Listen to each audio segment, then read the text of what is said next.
Pakistan OIC خواتین وزارتی conference کی میزبانی کر رہا ہے، یہ ہمارے لیے اعزاز کی بات ہے۔ وزیر قانون اعظم نذیر تارڑ کی نیوز کانفرنس، کہا 57 رکن ممالک کے نمائندے کانفرنس میں شریک ہیں۔ وزیر اعظم افتتاحی اجلاس سے خطاب کریں گے۔ وزیر اعلیٰ پنجاب مریم نواز بھی شریک ہوں گی۔ خواتین کو درپیش چیلنجز پر غور کیا جائے گا۔ کانفرنس کے اختتام پر اسلام آباد اعلامیہ جاری کیا جائے گا۔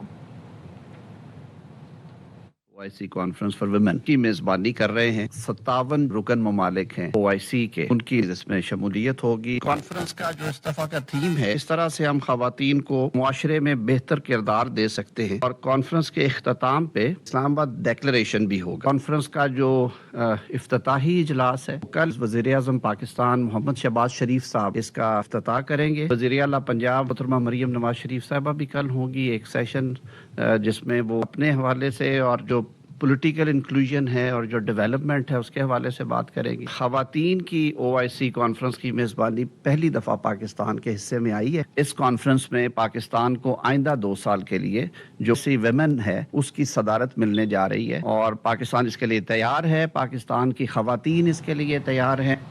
OIC کی خواتین سے متعلق کانفرنس کے پیش نظر اسلام آباد میں سیکیورٹی کے سخت انتظامات کیے گئے ہیں۔ ماگلا روڈ کے علاوہ ریڈ زون کی تمام سڑکیں بند کر دی گئی ہیں۔ اس حوالے سے مزید بتا رہی ہیں زینب علی۔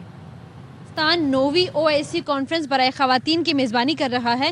اس 2 روزہ کانفرنس میں 57 اسلامک ممالک سے 90 سے زائد وزراء اور مندوبین شرکت کر رہے ہیں۔ خواتین کو سیاسی، سماجی اور معاشی طور پر بااختیار بنانا کانفرنس کا وہ مقصد ہے۔ اسلام آباد میں سیکیورٹی کے بھی سخت انتظامات کیے گئے ہیں۔ پورا ریڈ زون ایریا جو ہے وہ بند ہے، صرف مارگلا روڈ کھولا گیا ہے۔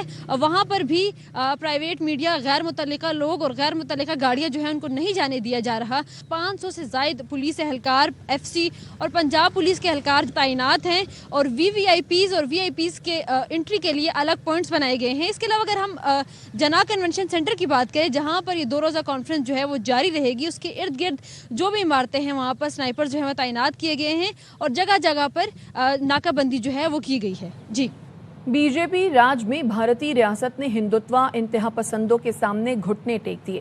BBC کے مطابق مدھیہ پردیش میں مسلم خاتون جج تبسم خان کو ہندوتوا انتہا پسندوں کی قتل کی دھمکیاں، آن لائن ٹرولنگ اور ہراسانی کا سامنا ہے۔ BBC کے مطابق 2022 میں نذیر احمد قانونی طور پر مویشیوں کو منڈی لے جا رہے تھے، جنہیں مسلح انتہا پسند ہجوم نے بدترین تشدد کے بعد قتل کر دیا۔ بھارتی عدالت نے ٹھوس شواہد پر تمام 14 ہندوتوا ملزمان کو عمر قید کی سزا سنائی۔ انتہا پسند انفلوئنسرز نے خاتون جج کی مسلم شناخت کو ہتھیار بنا کر کیس کو مذہبی رنگ دے دیا۔ AI سے جج کی مسلم شناخت کو نشانہ بنایا جا رہا ہے۔ ویڈیو پیغام میں دھمکی دی، سزا یافتہ قاتل 10 دن میں رہا نہ ہوئے تو ملک بھر میں خونریزی ہوگی۔ متنازع بھارتی میڈیا سدرشن نیوز اینکر نے سزا یافتہ قاتلوں کو گائے بچانے والے قرار دیا۔ ہندوتوا ہجوم نے خاتون جج کا پتلا جلا دیا۔ امریکی سینیٹر اور صدر ٹرمپ کے قریبی ساتھی لنزے گراہم دل کا دورہ پڑنے سے انتقال کر گئے۔ ان کی عمر 71 سال تھی۔ ان کے دفتر سے جاری بیان میں بتایا گیا ہے جنوبی کیرولائنا کے نمائندے کا ہفتے کی شام انتقال ہوا۔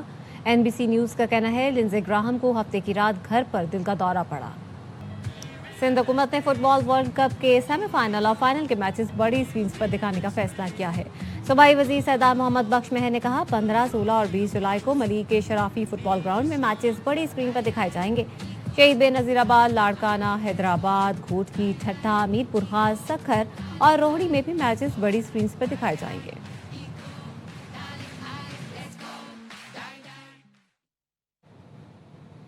اور بات ہو جائے موسم کی، اسلام آباد، راولپنڈی، لاہور سمیت مختلف شہروں میں موسلادھار بارش سے گرمی کا زور کم ہو گیا ہے۔ نارووال، فیصل آباد، چنیوٹ، صفدر آباد، حافظ آباد، ڈسکہ میں بارش سے نشیبی علاقے زیر آب آ گئے۔ بجلی کی فراہمی معطل ہو گئی ہے۔ گلگت بلتستان کے ندی نالوں میں سیلابی صورتحال سے علاقہ مکینوں کو مشکلات کا سامنا ہے۔ اسلام آباد میں رات گئے ہونے والی تیز بارش اور آندھی سے کئی سیکٹرز میں درخت گرنے کی اطلاعات سامنے آ رہی ہیں، مگر کسی جگہ پر کوئی جانی یا مالی نقصان نہیں ہوا۔ تفصیلات بتا رہے ہیں غلام اویس۔ جی، اسلام آباد میں بارشوں کا سلسلہ شروع ہو چکا ہے، اور رات بارشوں کا یہ سلسلہ شروع ہوا، آندھی اور طوفان کا سامنا بھی کرنا پڑا۔ F6,